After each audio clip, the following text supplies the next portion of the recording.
ያልበሩ ሻማዎች፣ ልብ አንጠልጣይ ጣፋጭ የፍቅር ታሪክ። ምዕራፍ 2 ክፍል 31። ደራሲና ተራኪ ረዚቃ ሙሐመድ። ለዚህ ቻናል አዲስ ከሆናችሁ ላይክ፣ ሼር እና ሰብስክራይብ በማድረግ ቤተሰቦቼ እንድትሆኑ በታላቅ አክብሮት እጋብዛችኋለሁ። ቪዲዮ ላይክ በማድረግ ጀምሩ።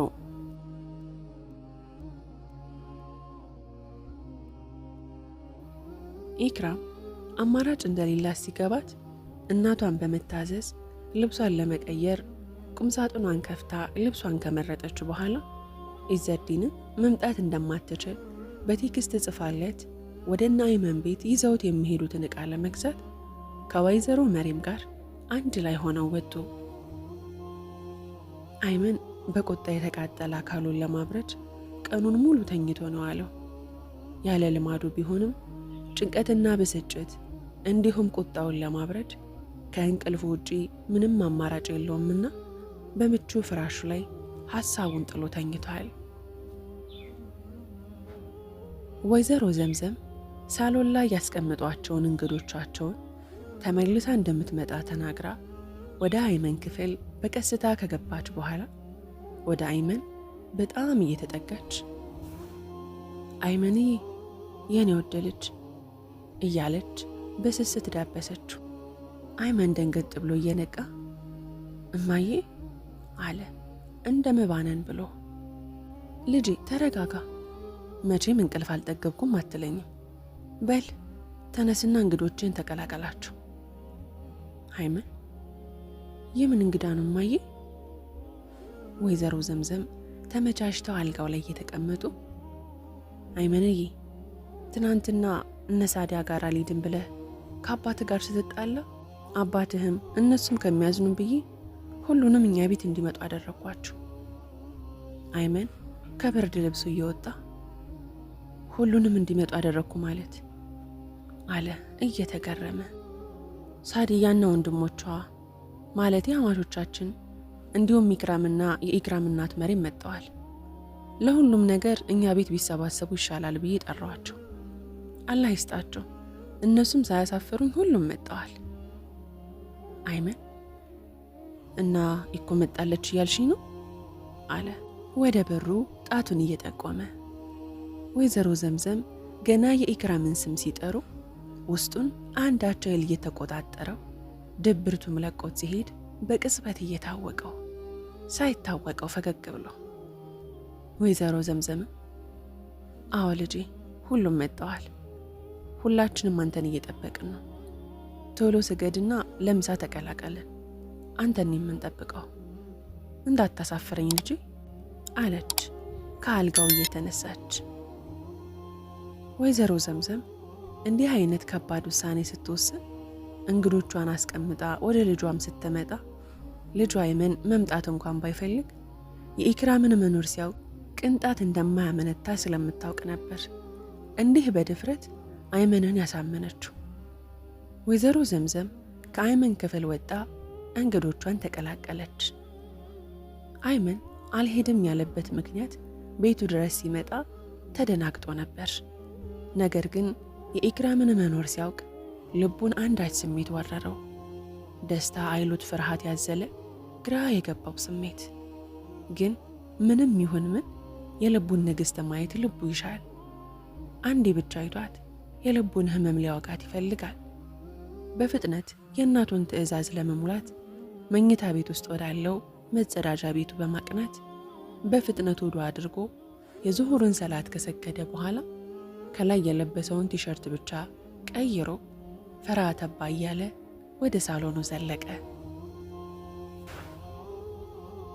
ልክ እንደፈራው ሁሉም ሰው ጥሪያቸውን አክብረው መጥተዋል። የእሱን መምጣት ሲጠብቁ እንደነበረም ሁኔታቸው ያስታውቃል። ሙኒራ ኸሊፋን ታቅፋ ጫፍ ላይ ተቀምጣለች። ወይዘሮ ሳዲያና ሁለት ወንድሞቿ ደግሞ አጠገቧ በረድፍ ተቀምጠዋል። ወይዘሮ መሪምና ኢክራም ደግሞ በመካከለኛው የመጅልስ ስፍራ ላይ ተፈራርቀው ተሰይመዋል። አይመን ሁሉንም በቅጽበት ከቃኘ በኋላ አይኑን ከኢክራም ላይ መንቀል እያዳገተው ኢስላማዊ ሰላምታን ሞቅ አድርጎ እያቀረበ ወይዘሮ ሳድያንና የሙኒራን አጎቶች እያቀፈ ከዘየራቸው በኋላ ወደ ወይዘሮ መሪም ዘወር ብሎ እሷንም አቅፎ ከሳማት በኋላ ከኢክራም ጋር አይን ለአይን ተገጣጠሙ። ለደቂቃም ተያዩ። አይመን አባቱን ማየት እንደፈራ ከእናቱ አጠገብ አንገቱን እንደደፋ በትካዜ እንዳቀረቀረ ሲቀመጥ ከሙኒራ ጋር ፊት ለፊት ተፋጠጡ። ኸሊፋም ቀኑን ሙሉ ያላየውን አባቱ ስለናፈቀው ከእናቱ እቅፍ በመውጣት በሚያሳሳ ፈገግታው ታጅቦ ወደ አይመን ገሰገሰ። አባትና ልጅ የናፍቆታቸውን ያህል ከተቃቀፉ በኋላ አቶ ጀማል ንግግራቸውን ጀመሩ። በሉ አሁን ልጄ ስለመጣ ሙሉ ሆነናል። በደንብ ማውራት እንችላለን። በቅድሚያ ሁላችሁም አክብራችሁን ስለመጣችሁ በጣም ደስ ብሎናል። አላህ ያክብራችሁ። እንደ እውነቱ ከሆነ በዚህ ስብስብ ላይ ውድ ወንድሜ አህመድ ቢኖር እና አጠገባችን ሆኖ ደስታችንን ቢጋራ ምንኛ ደስ ባለኝ። ግን አላህ አልፈቀደም። አቶ ጀማል ስለ ሙኒራ አሳዳጊ አባት ማስታወሳቸው ነበር። ያው ዛሬ የመሰባሰባችን ምክንያት ሙኒራ ናት። አዎ ሙኒራ ማለት ከልጅ እኩል ያሳደግኳት የዱንያም ሆነ የአኼራ የነብስ ወዳጄ የሆነው የወዶ ወንድሜ የአህመድ አደራ ልጄ ናት። ያው ይህንን ስል የሙኒራን ወላጅ አባት መብት ሳልጋፋ ማለቴ ነው። በእርግጥ ይህንን ታሪክ ከራሷው ከሙኒራ በቀር ሁላችንም የምናውቀው ጉዳይ ነው። አስታውሳለሁ አህመድና ሶፊያ ወደ አዲስ አበባ ለመጀመሪያ ጊዜ ሲመጡ ቤት መግዛት እንደሚፈልጉ አስቀድመው ነግረውኝ ስለነበር ከኛ ቤት ብዙም የማይርቅና ለነሱ የሚመጥን ቤት ፈልጌ ወዲያው አገኘሁላቸው። እነሱም ወደ አዲስ አበባ መጡ። ሲመጡ ግን ብቻቸውን አልነበሩም። አንዲት የምታምር ቆንጆዬ ሕፃን ታቅፈው ነበር። አዎ ሶፊያ ሙኒራን በደስታ ታቅፋ የእናትነትን ግርማ ሞገስ ተላብሳ ነበር። በልጅ ጦት የተሰቃዩትን ሁሉ በሙኒራ የተካሱ ይመስሉ ነበር። እኔም ሙኒራን ለመጀመሪያ ጊዜ ሳያት በመደንገጥና በመደሰት ልጅን ያህል ነገር ሲወልዱ እንዴት ሳይነግሩኝ ብዬ ስጠይቅ የድሮ ቤታቸው ላይ ያከራዩት ሴት ከሷ በአማና እንደተቀበሉት ነገሩኝ። ያው ወይዘሮ መሪምን ማለት ነው። ግን ስለ መንትያ እህቷ ኢክራም እኔም ሆነ አህመድ ምንም የምናውቀው ነገር አልነበረም። ብቻ የአላህ ስራ ይገርማል። አህመድና ሶፊያ በአዲሱ ቤታቸው ከአዲሷ ልጃቸው ጋር በደስታ መኖር ጀመሩ። ለሙኒራም ከወላጅ በላይ ሆነው እንደ እንቁላል ተንከባክበው አሳደጓት። እነሱ ብቻ ሳይሆኑ አጎትና ክስቶቿም ከልጃቸው እኩል ተንከባክበው አሳድገዋታል። ብቻ ብዙ ታሪክና ህይወት አሳልፈናል አሉ አቶ ጀማል ወደ ሙኒራ አጎቶችና ወደ ወይዘሮ ሳድያ እየተመለከቱ። ሙኒራ በአቶ ጀማል ንግግር እንባዋ አይኖቿ ላይ ተቋጠሩ።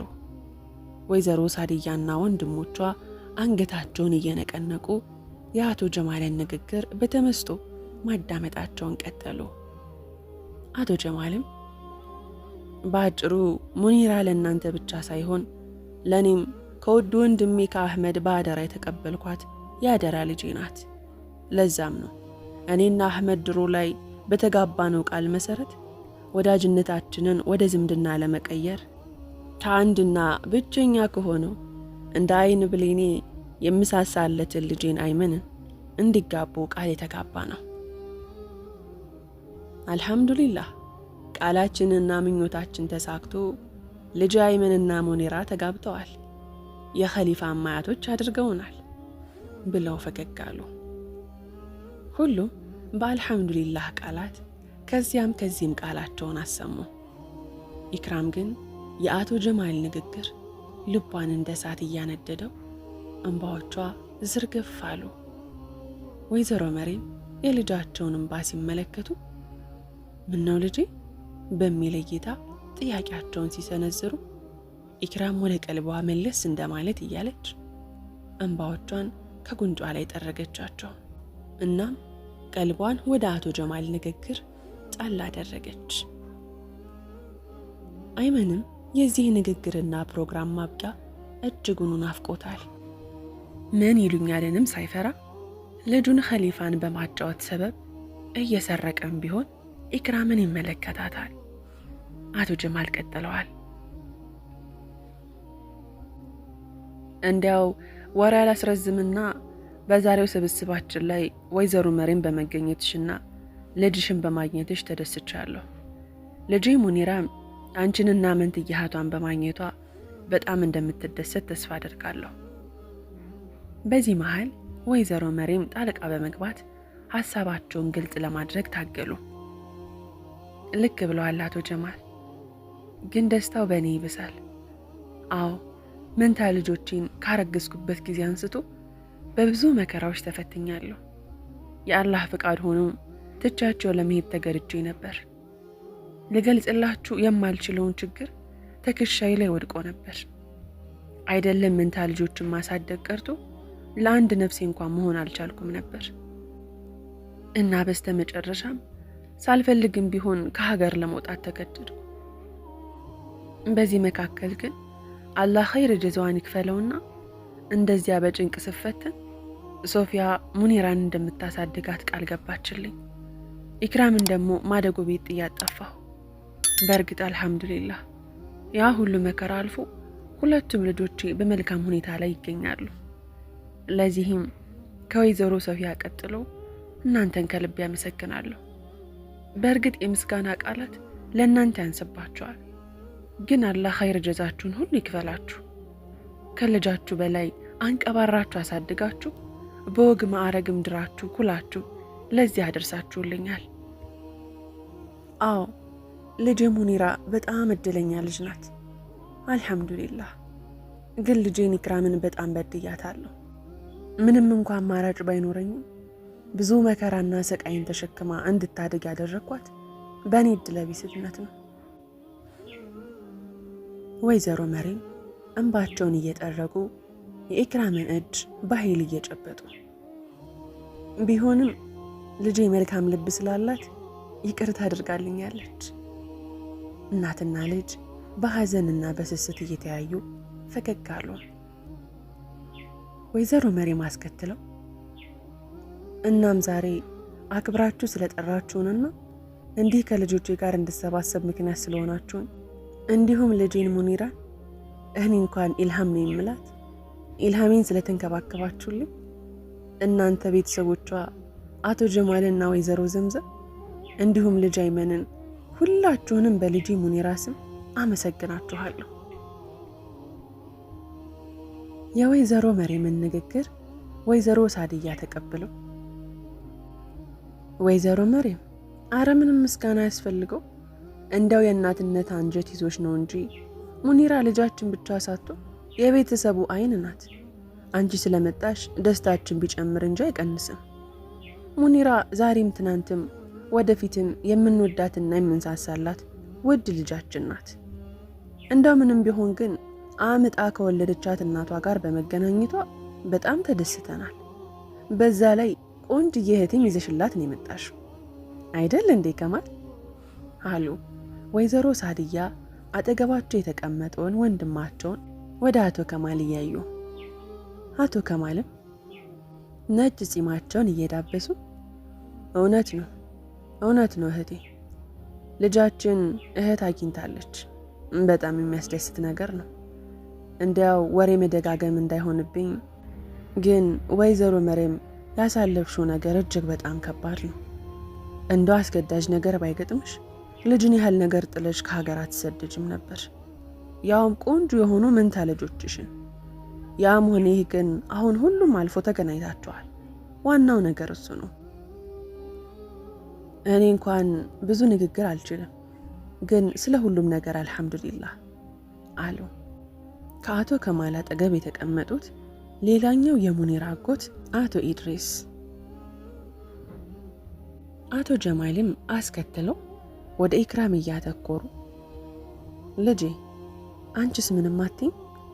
እናትሽና እህትሽን ስታገኝ ምን ተሰማሽ?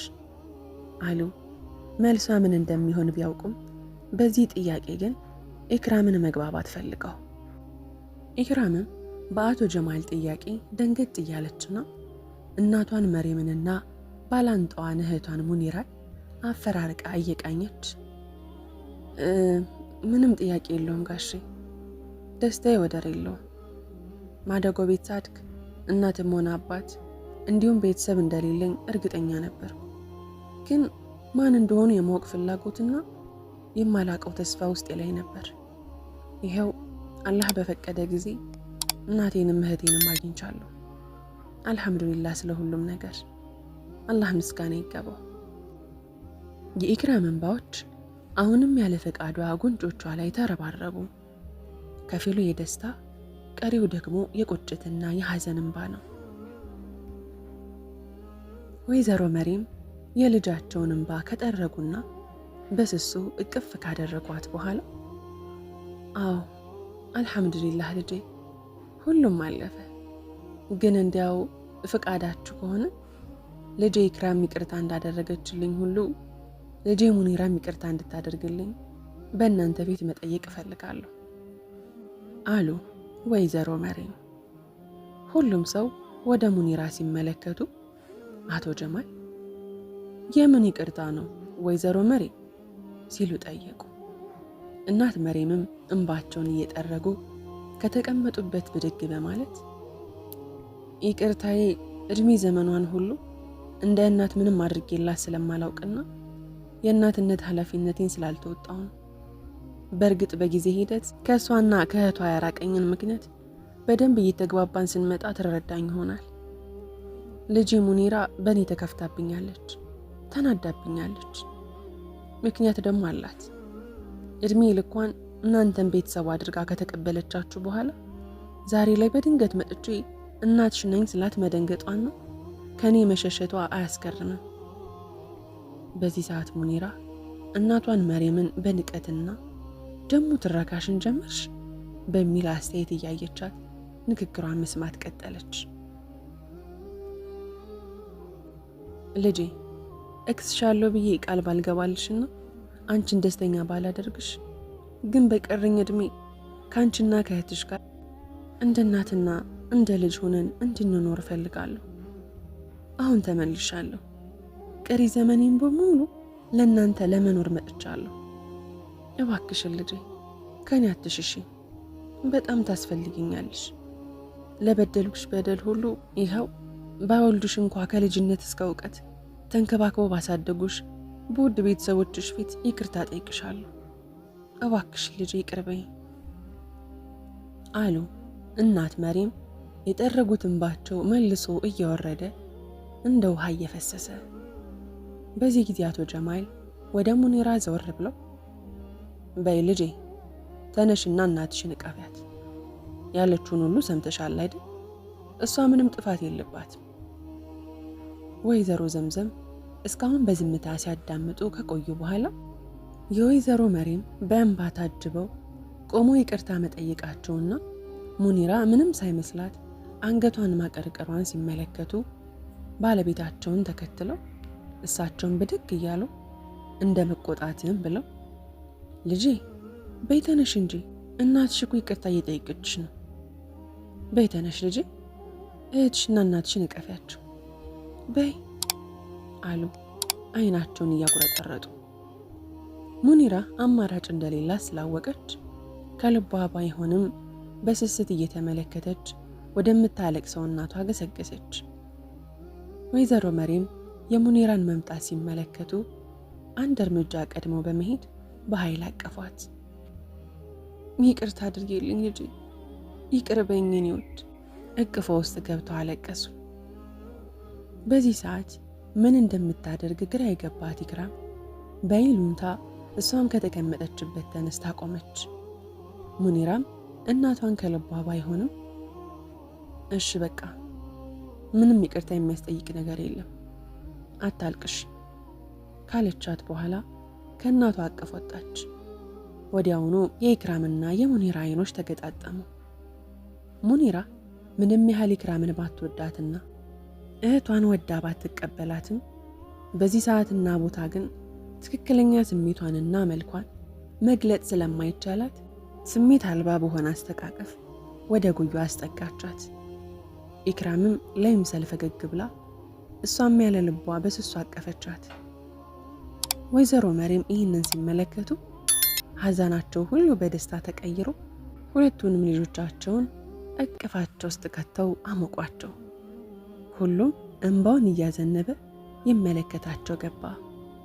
አይመንም ትንሽም ቢሆን ፈገግ እያለ ወደ ኸሊፋ ጆሮ ጠጋ ብሎ ኸሊፋዬ የኔ ጀግና በላሁን ሂድና አያትህንና አዲሷን አክስትህን ተዋወቃቸው። በል ሂድ።